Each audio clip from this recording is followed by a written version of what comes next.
Old Man Hemlock first heard the sounds after sundown. A scratching, like claws on wood but deeper, muffled by the earth beneath the barn floor.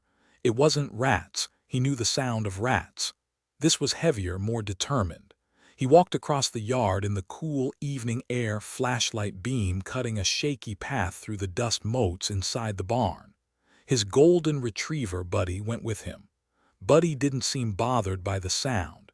He seemed drawn to it. The scratching came from the far corner, where a stack of rotting timber lay near loose floorboards. Hemlock shone the light there.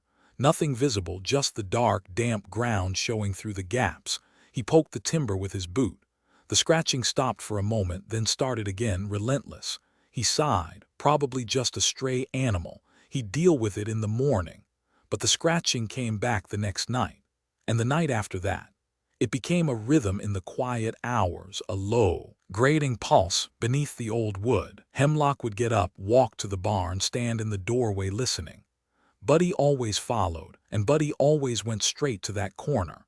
He'd lower his head, nose twitching, then start pawing at the loose boards. Not tentative scratches like he'd heard, but hard, driven digs. Hemlock watched him.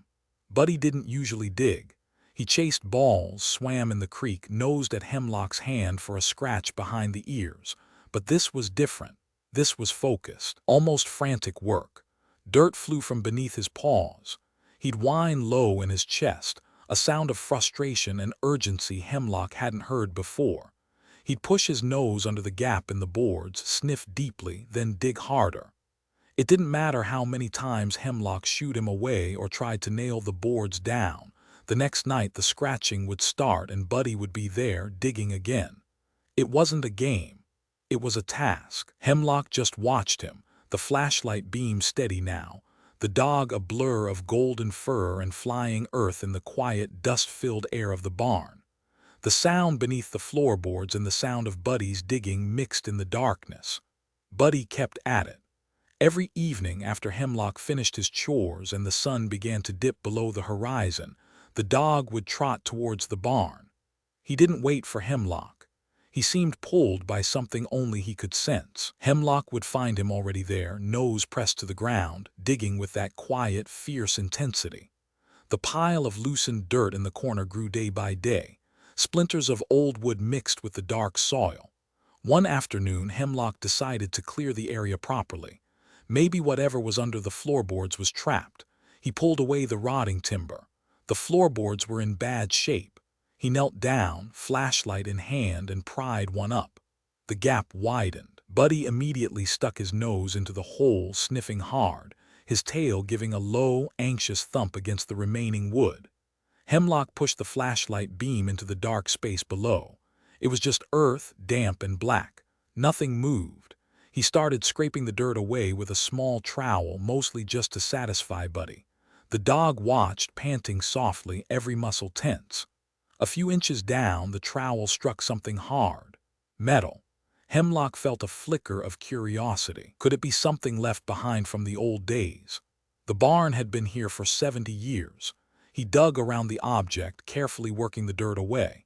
It was small, rectangular, coated in rust and grime. He lifted it out. He rubbed it against his canvas pants. Rust flaked away, revealing a dull metallic surface. There was something etched into it. He squinted in the fading light from the barn door. Letters and numbers. He cleaned it more carefully. It was a military dog tag. One side had a name, Hunter J. The other side had numbers, a service number. He stood up slowly, the rusted metal cool and heavy in his palm. A name. Hunter. He knew that name, James Hunter, the boy from town who joined the army, the one who went missing. They said he never came home 5 years ago. The tag felt colder now. Buddy nudged his hand, whining softly, looking from the tag to the hole in the floor, then back to Hemlock's face. The dog seemed to understand that something important had been found. Hemlock held the dog tag. James Hunter, missing, 5 years. How did his dog tag end up buried under the floor of an abandoned barn corner? It made no sense. Had he come back? Had something happened here? The thoughts circled slowly in Hemlock's mind. He wasn't a man for drama or speculation. He liked things plain, quiet. This wasn't plain. He looked at Buddy, who sat patiently by the hole watching him. The dog had found this. He walked back to the house, the dog tag still in his hand. Buddy followed close. He went to the kitchen counter where the old rotary phone sat. He hadn't called the police in years. Not since old Mrs. Gable's fence was knocked over by that storm. He picked up the receiver. It felt heavy. He dialed the non-emergency number for the local sheriff's office. He explained slowly, carefully about the barn, the dog, the digging, the tag. He gave the name James Hunter. They said someone would come out. An officer named Hernandez. He waited on the porch. The sun had set completely now. The yard was dark except for the spill of light from the kitchen window. Buddy lay on the porch steps, his head resting on his paws, watching the road. A little while later, headlights appeared down the lane, a patrol car. It pulled into the yard and stopped. A woman got out. Officer Mia Hernandez. Young, sharp eyes, moved with purpose. Hemlock met her in the yard. He showed her the dog tag. He told her again about Buddy and the digging. She listened carefully, looking from the tag to the barn, then to Buddy. Buddy got up and went over to her, sniffing her hand cautiously. She knelt down and patted his head. "He seems like a good dog," she said. Hemlock just nodded. He led her to the barn. The air inside was cool and still. He pointed to the corner. Buddy went right to it, sniffing the edge of the hole. "He's been doing this for weeks?" Officer Hernandez asked. "Every night," Hemlock said. "Wouldn't stop." She looked at the dog, then at the small, dark opening in the floor. The flashlight beam danced on the dirt inside. There was a strange quietness about the dog, a focused energy that even the officer seemed to sense. She didn't rush him, didn't rush anything, just watched. Officer Hernandez knelt by the hole Buddy had been digging. She shone her brighter, stronger flashlight into the gap. The light didn't show much, just dark, damp earth. But she felt the strangeness of it.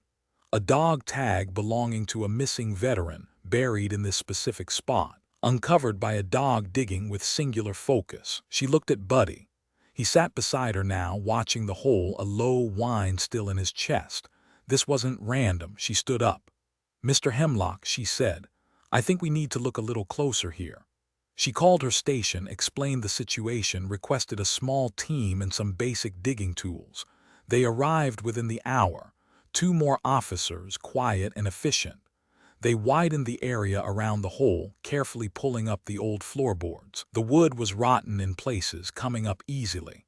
As they cleared more space, they saw that the ground beneath wasn't just dirt. There was something structured there. Working slowly, they removed the layers of soil and debris. Beneath where Buddy had been digging, they uncovered a seam of concrete. It looked old, cracked, almost hidden by the surrounding earth. It wasn't part of the barn's foundation. It was separate. It formed the edge of something larger. They cleared more dirt. The concrete continued, forming a square shape. In the center of the square, almost invisible under a final layer of soil and leaves, was a metal ring set into the concrete. A handle. One of the officers gripped the handle and pulled. It was heavy. With a grunt, he lifted a section of the concrete. It hinged upward, a trapdoor. It revealed a dark opening descending into the earth. The air that rose from it was cool and smelled of old concrete and stagnant air. Officer Hernandez shone her light down. There were steps, rough-hewn steps leading into darkness. Dust motes danced in the beam. Near the opening, on the steps themselves, they saw signs of recent disturbance. A few stray crumbs, a discarded wrapper, a water bottle. Someone had been down here. Someone had been living below the barn floor. Buddy moved to the edge of the opening, sniffing the air intently, a new urgency in his posture. Officer Hernandez radioed for a more extensive search team and caution. They waited for backup before descending. When the team arrived, equipped with lights and gear, they went down the steps carefully. Hemlock stayed above, watching from the edge of the opening, Buddy beside him. The dog whined softly, wanting to go. The space below was a small room built into the earth. It looked like a makeshift fallout shelter, maybe from the Cold War era. The walls were bare concrete, cold and damp. It was surprisingly orderly. There was a cot in one corner, covered with a thin, worn blanket. A small table held a few books and a lantern. Shelves were built into one wall. On them were cans of food, bottles of water, and surprisingly, several items of military memorabilia, an old helmet, a folded flag, photographs. The air was thick with dust and the stale smell of long confinement. As they moved through the small space, the officers noted other details.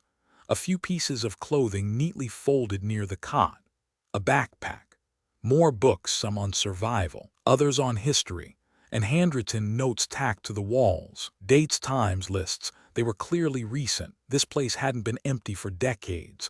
Someone had been using it very recently. On the small table beside the lantern, they found a notebook, a journal. One of the officers picked it up gently. Dust rose into the air. Near the cot, tucked under the blanket, they found something else. A framed photograph.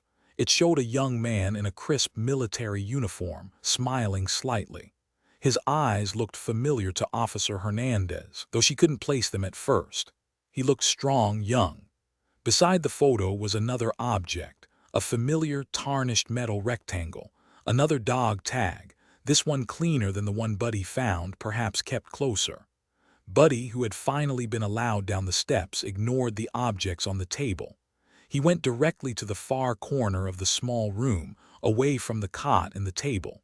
He stood there, sniffing the concrete wall and the floor with a focused, unwavering attention. His tail gave a short, sharp thump against the concrete, a sound of confirmation.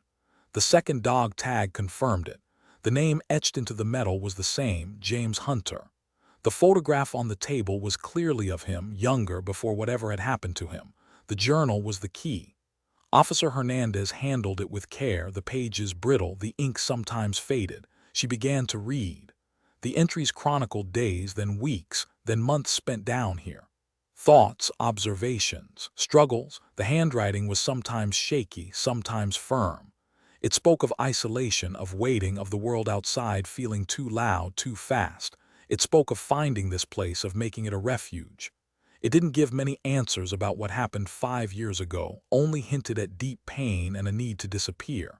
But the recent entries were different. They mentioned dwindling supplies, they mentioned the cold, and they mentioned a sound from above, a scratching.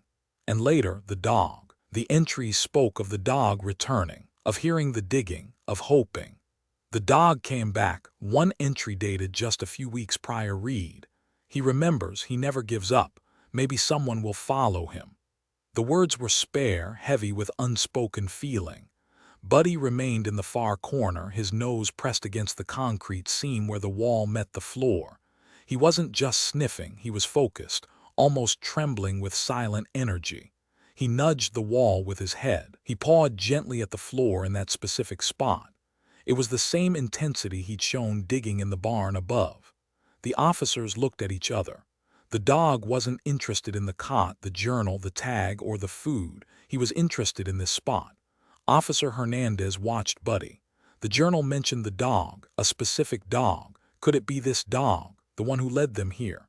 Hemlock said Buddy had shown up in his yard about 6 months ago, thin and scared. Before that, he didn't know where the dog had come from. 5 years missing. A dog appears 6 months ago. A dog tag buried for years uncovered by that same dog. A journal entry mentioning the dog returning just weeks ago. The puzzle pieces clicked into place. The dog wasn't just a farmer's pet who found a tag. This dog was connected. He was part of the story. A name whispered itself in Officer Hernandez's mind. Buddy. Could James's dog have been named Buddy? The dog pushed harder at the concrete wall, a low, insistent whine escaping his chest. The officers focused their attention on the corner where Buddy was fixated. There was nothing obvious there, just the bare concrete walls and floor of the bunker. Buddy wasn't deterred. He whined louder now, a persistent, anxious sound. He scratched at the seam with his paw, then pushed at the concrete with his nose again. It wasn't a playful scratch. It was a demanding gesture. He looked back at Officer Hernandez, then at the wall, then back at her, as if trying to tell her something vital. Officer Hernandez knelt down, running her hand along the concrete where Buddy was focused. It felt like the rest of the wall, solid and unyielding, but Buddy's insistence was powerful.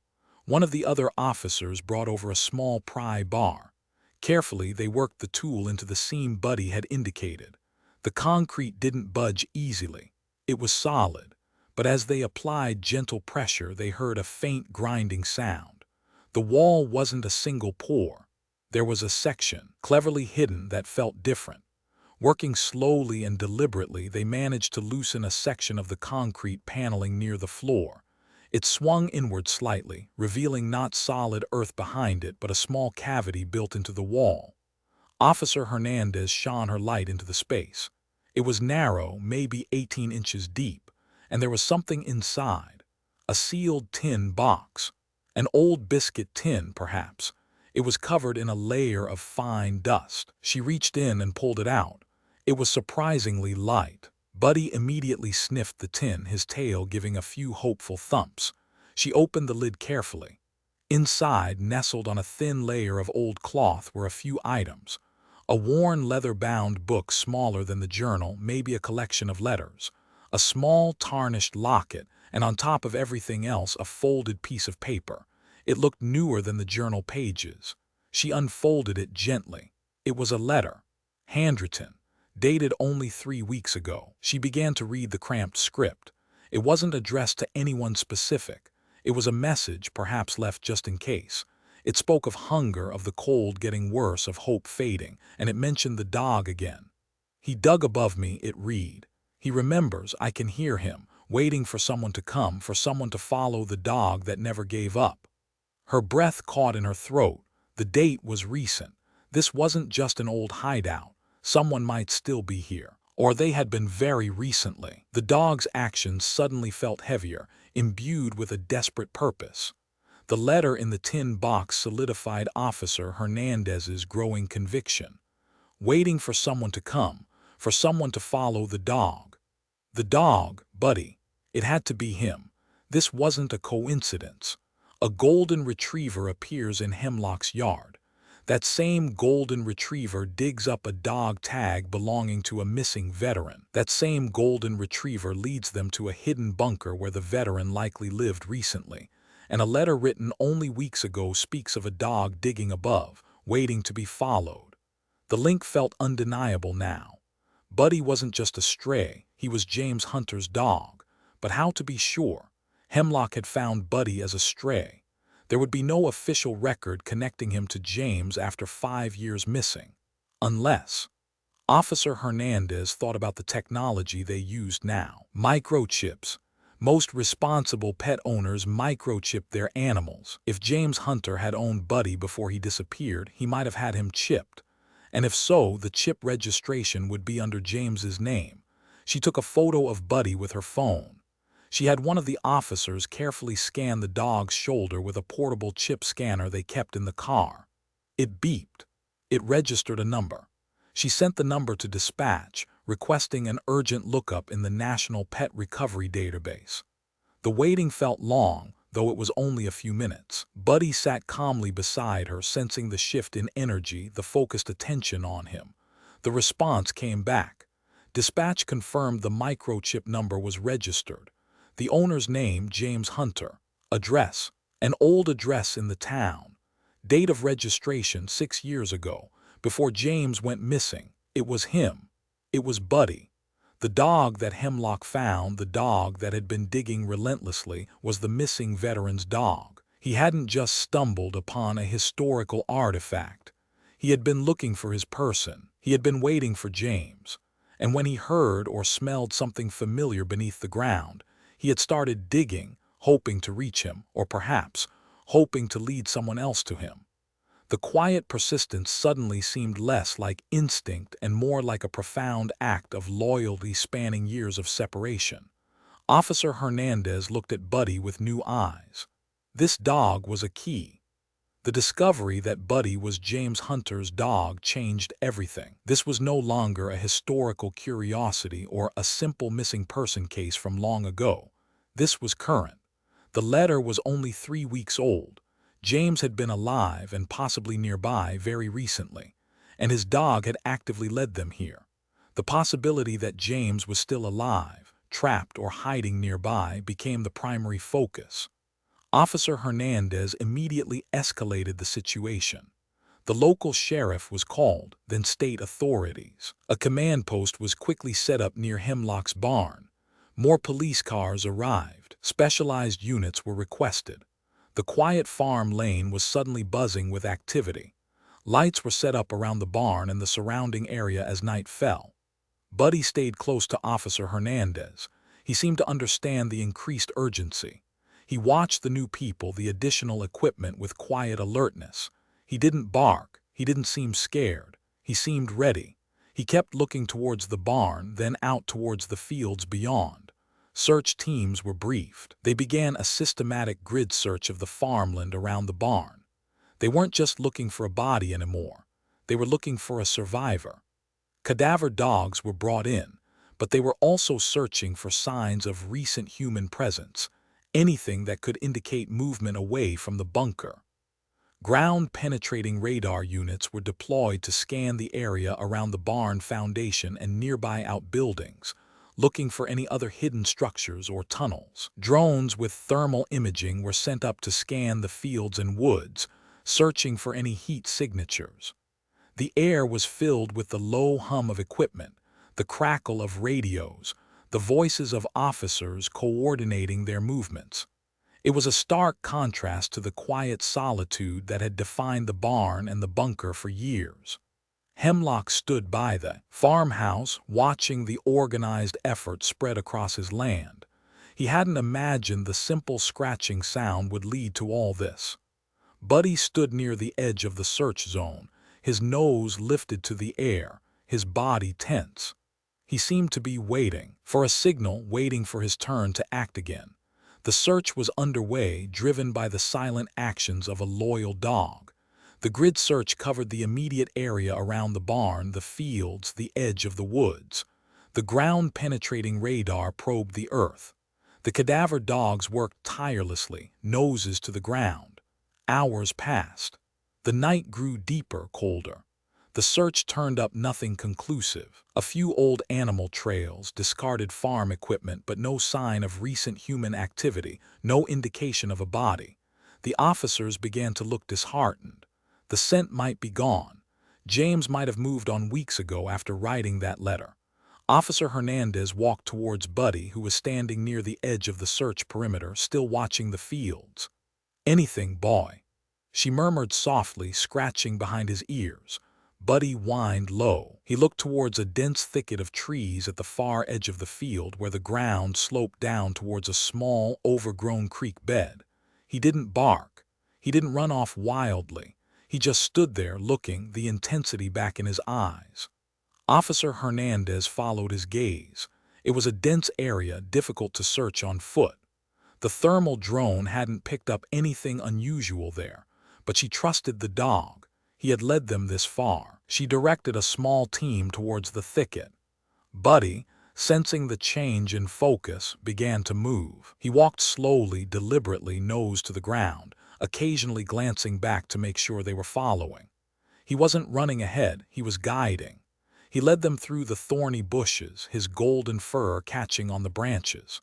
The ground became uneven. They reached the creek bed, mostly dry this time of year, a tangled mess of weeds and fallen leaves. Buddy stopped at the base of a steep, overgrown embankment on the other side of the creek. He began sniffing the ground here with renewed vigor, pawing gently at the base of the slope. Officer Hernandez knelt beside him. She looked closely at the embankment. It was steep and covered in thick ivy and tangled roots, but as she looked closer, she saw it. Partially hidden by the undergrowth, there was an opening. It looked like the entrance to an old drain pipe or culvert, built into the bank to manage water flow, but it had partially collapsed. Dirt, rocks, and vegetation had fallen, blocking the entrance almost completely. It was dark inside. Buddy whined, pushing his nose against the debris. There was a faint, almost imperceptible smell of something human, something stagnant coming from the opening. This was it. This was where James had gone. The sight of the collapsed tunnel entrance sent a fresh wave of urgency through the team. Buddy was right. James had been here. The question was he still here? And if so, in what condition? The opening was small, partially blocked by debris. Getting in would be difficult and dangerous. The ground above looked unstable. An engineering team was called immediately. They assessed the structure, determining the safest way to clear the entrance without causing further collapse. It would take time. The night was cold, but the team worked with focused energy. Lights illuminated the embankment. Buddy sat patiently nearby, watching the opening, occasionally whining softly. As the engineers worked, carefully removing rocks and earth, one of the officers noticed something small embedded in the debris near the tunnel entrance. He picked it up. It was a piece of plastic and metal, an antenna. Attached to it was the shattered remains of an old device. It looked like a radio, an emergency radio perhaps, one of the kind often issued in survival kits. They handled it carefully. It was damaged, but perhaps not completely broken. An electronics specialist from the team examined it. He connected a small power reader to it. The device still had a faint charge, and it was transmitting, not voice. Just a low, steady signal, a beacon. Someone had been trying to signal for help. This radio had been broadcasting into the empty air, hoping anyone would pick up the frequency. For how long? Weeks. Months. Nobody had been monitoring this specific frequency in the area. The faint signal had gone unheard. The silence of the night suddenly felt vast, isolating. James had been trapped, alone in the darkness, sending out this silent plea that traveled nowhere. The radio was a tangible symbol of his isolation. But then Officer Hernandez looked at Buddy. The dog had heard something else. He had followed a different signal. Not an electronic pulse, but the silent, enduring call of loyalty and memory. He hadn't needed a radio frequency to find his way back. He had followed the thread that connected him to his person, a bond stronger than any technology. The faint beep from the damaged radio felt like a whisper in comparison to the dog's powerful, wordless quest. Hours later, working carefully with specialized equipment, the rescue team managed to clear enough of the collapsed entrance to allow passage. It was a tight squeeze, dangerous work. Officer Hernandez, along with a medic and a trained rescuer, prepared to enter. Buddy whined, restless. He wanted to go in. He kept looking into the dark opening. "Let the dog go first," the medic suggested quietly. Officer Hernandez hesitated for a moment, then nodded.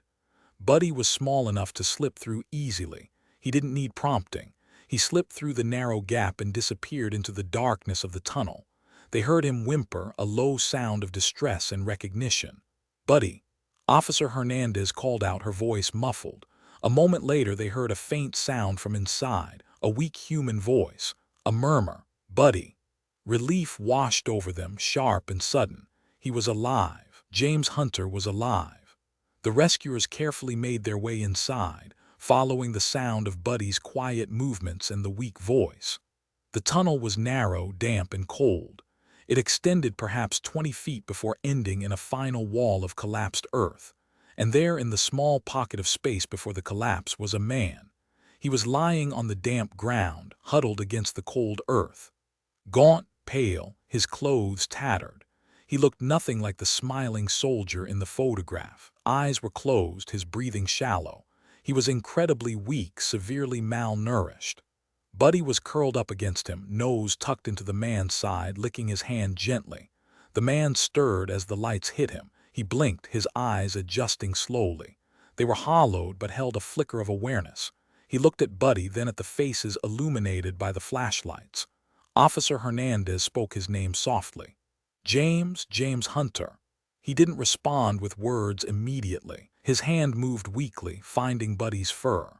His lips parted and he whispered again, his voice raspy, barely audible. "Buddy."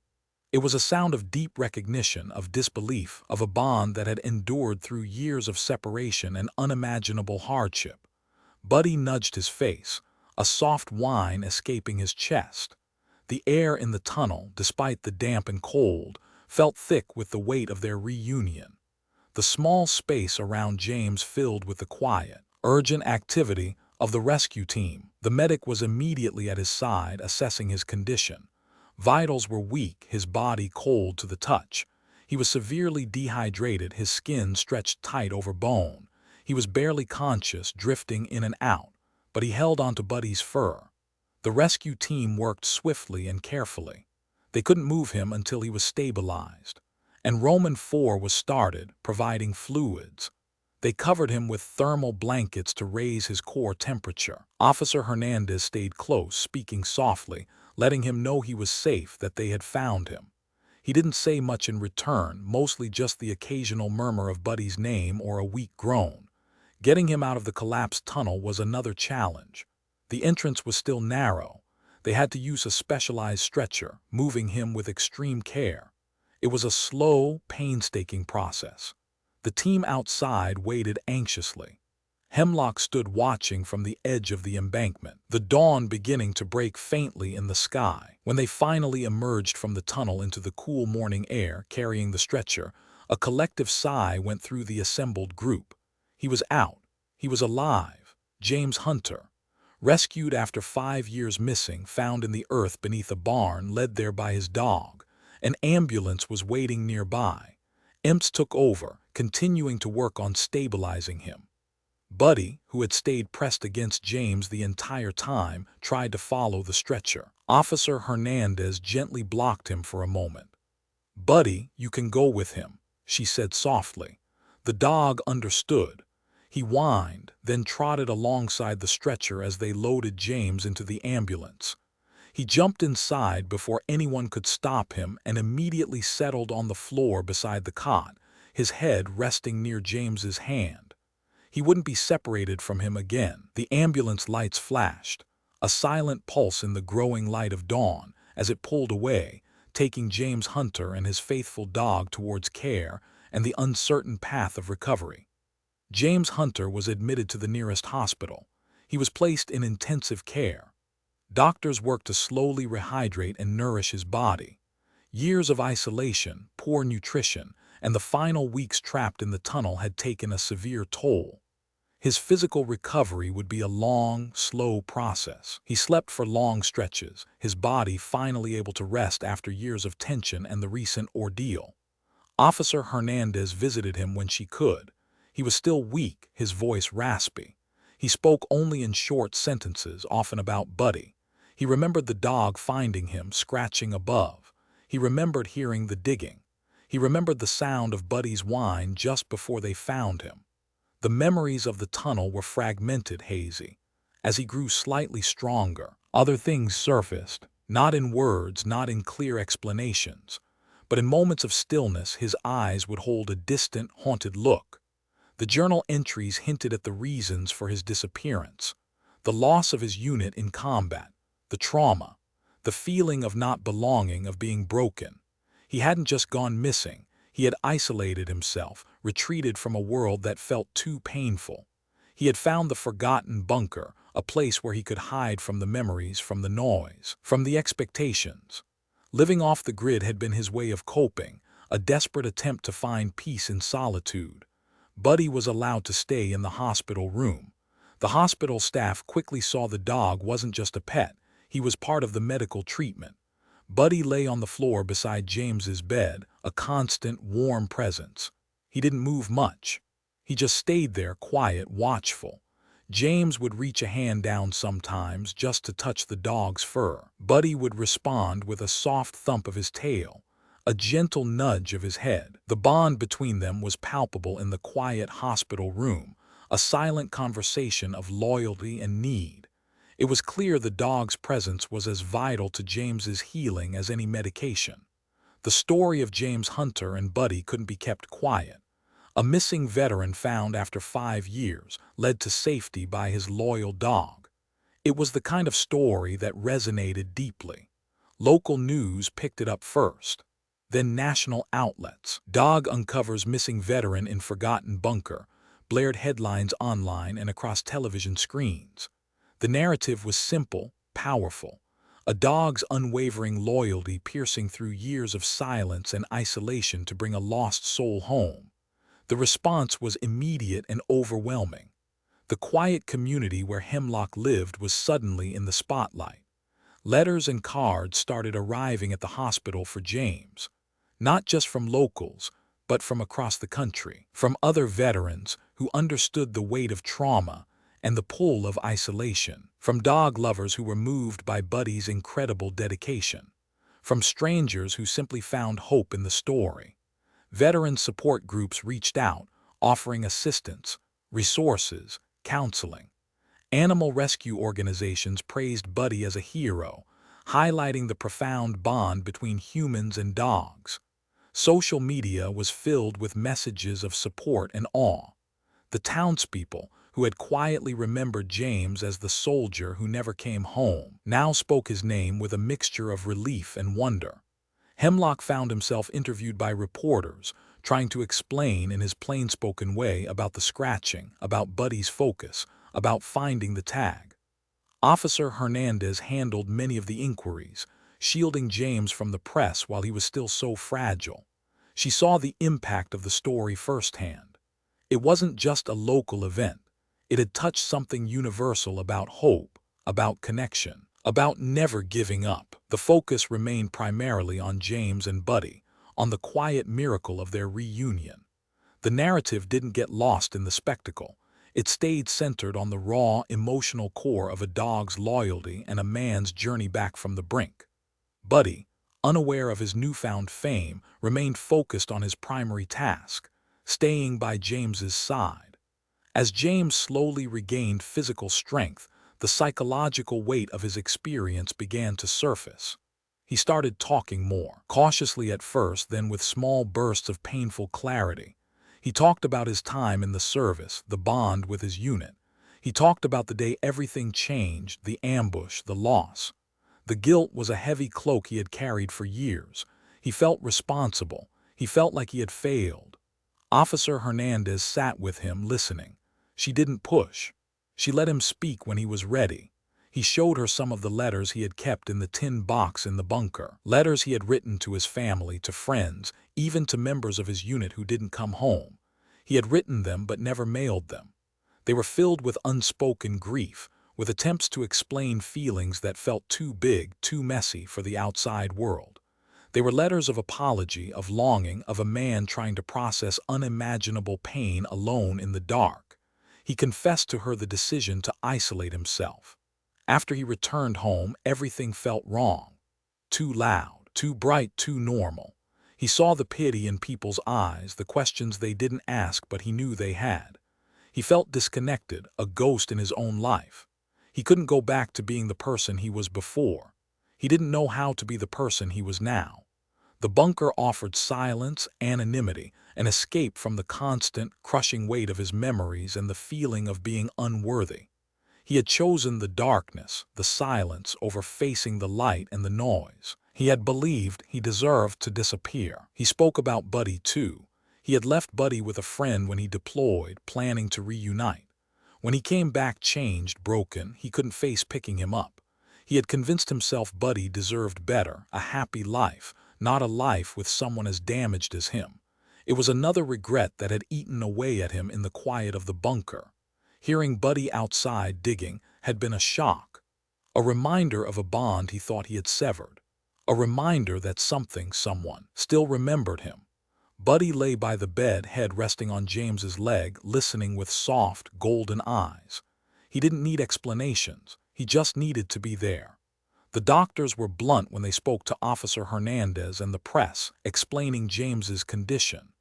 Given the severity of his malnutrition, dehydration, and exposure, they estimated he had perhaps only days, maybe a week at most, left if he hadn't been found.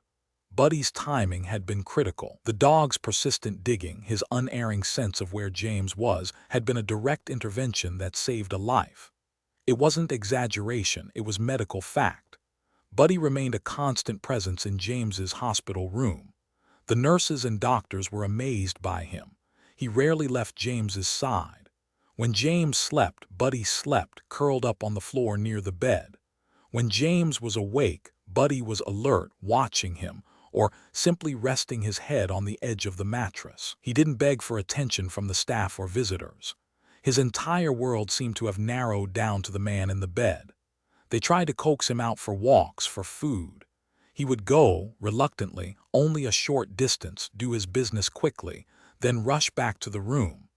He ate only when strongly encouraged, and even then he seemed anxious to finish and return to his post.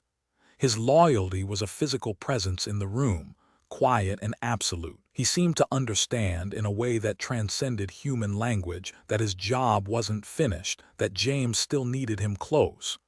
James drew strength from the dog's presence. He didn't talk about it in grand terms. He would simply reach down and stroke Buddy's fur. He'd murmur the dog's name. He'd watch him sleep. In the face of the overwhelming trauma and regret, Buddy's simple, unwavering presence was an anchor.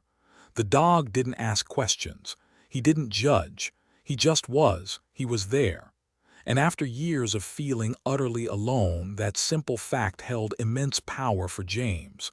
Buddy was proof that he wasn't forgotten, that he wasn't disposable, that he was worthy of fierce, silent loyalty.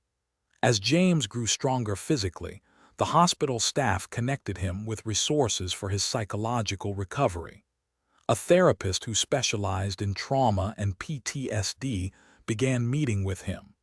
A therapy dog specialist was also brought in, recognizing Buddy's unique role in James's healing journey. The therapy sessions were difficult. James spoke haltingly about the combat, the loss, the years of hiding in the bunker. The therapist guided him gently, helping him process the grief and the crushing guilt he carried. It wasn't a quick fix, but a slow, painful unraveling of years of buried pain. Buddy was often present in the therapy sessions. He would lie quietly on the floor, a calm, grounding presence in the room. Sometimes, when James struggled to find words, he would reach down and bury his hand in Buddy's fur. The physical contact seemed to soothe him, to anchor him in the present moment. The therapy dog specialist explained how Buddy's presence lowered anxiety, provided comfort, and facilitated emotional openness. Buddy wasn't just a pet. He was a co-therapist, his silent loyalty creating a safe space for James to finally confront the demons that had driven him underground. James began to understand that his self-imposed exile, while a coping mechanism, had also prolonged his suffering. He saw how his belief that he was unworthy had hurt not only himself, but those who cared about him, like Buddy. Looking at the dog, who had never stopped looking for him, never stopped believing he was worth waiting for, began to chip away at the wall of self-recrimination James had built. Buddy's actions were a living testament against James's own narrative of worthlessness. The dog reminded him, simply by being there, that he was seen, he was loved, and he was, finally, safe. The path ahead was long, but for the first time in years, James wasn't walking it alone. After several weeks in the hospital, James was stable enough to be discharged. He wasn't going back to the old life, the one filled with ghosts and silent pain. He was transitioning into a specialized veterans housing program, a place with support staff, therapy resources, and a community of others who understood the challenges he faced. It was a step towards building a new foundation. Buddy was discharged with him. The dog never had to be separated from James again. Their bond was recognized as essential to James's continued recovery. When the day came to leave the hospital, Buddy walked calmly beside James as they left the room, down the corridor and out into the sunlight. James was still frail, but his step was steadier than when he arrived. The town wanted to mark his return, but Officer Hernandez, knowing James's need for quiet, helped arrange something low-key. It wasn't a parade, but a small, quiet welcome ceremony held at the town hall. Just the mayor, a few council members, Officer Hernandez, Hemlock, and a small group of townspeople who had been deeply affected by the story. There were no flashing lights, no loud speeches. The mayor spoke briefly, his voice gentle, welcoming James home. He acknowledged the long years, the hardship, and the quiet miracle of his return. He spoke of community support, of understanding. And then he turned to Buddy. With a small flourish, he produced a simple medal, engraved with the words "Hero Dog." He knelt down and fastened it to Buddy's collar. Buddy sat patiently, tail giving a few soft thumps, looking up at James. James knelt too, stroking Buddy's head, the medal glinting in the afternoon light. The gesture felt more significant than any grand declaration. It wasn't just the dog being honored. It was the bond he represented, the hope he had embodied, that was being celebrated. James didn't say much, but the look in his eyes as he gazed at Buddy spoke volumes. The Veterans Housing Program provided James with a quiet, safe place to continue his healing. He had a small apartment, access to counseling, and the understanding presence of others who had walked similar paths. And he had Buddy. Their reunion felt complete now. James officially readopted Buddy, signing the papers that formalized the bond that had never truly been broken. They settled into a new routine. Quiet mornings, walks in the nearby park, time spent sitting together simply being. James still had difficult days, the shadows of the past didn't disappear overnight, but he wasn't alone in the dark anymore. Buddy was always there, a warm weight against his leg, a silent listener, a steady heartbeat in the quiet room. One crisp autumn afternoon, James decided he wanted to visit the barn again. Not the bunker, not the dark tunnel, just the barn. Hemlock met him there. The loose floorboards had been repaired. The air smelled of hay and old wood, not damp earth and confinement. James stood in the corner where Buddy had dug. He looked down at the repaired floor. It no longer felt like a grave covering a secret, but a solid surface covering the place where hope had resurfaced. Buddy walked around the barn, sniffing, his tail wagging slowly. He didn't dig. His work there was finished. James knelt down, his hand flat against the repaired floorboards. He felt the rough grain of the wood beneath his fingers. Then he looked up at Buddy, who came and sat beside him. The golden fur glowed in the light filtering through the barn door. James looked into Buddy's intelligent, loving eyes. All the years of pain, of loss, of hiding, seemed to distill into this single moment of quiet understanding. He remembered the sound of the digging above him in the bunker, the persistent scratching that had been the first sign the world hadn't forgotten him. He remembered the weak whisper of the dog's name in the dark tunnel. James leaned his forehead against Buddy's soft fur for a moment. Then he looked into those steady, golden eyes filled with nothing but simple, unconditional love. His voice was low, thick with emotion, a sound meant only for the dog. "You never gave up on me, did you?" he whispered. Buddy nudged his hand. That was the only answer James needed. The barn was quiet now, not with the silence of abandonment, but with the peace of a story found, and a new beginning finally taking root. End of story.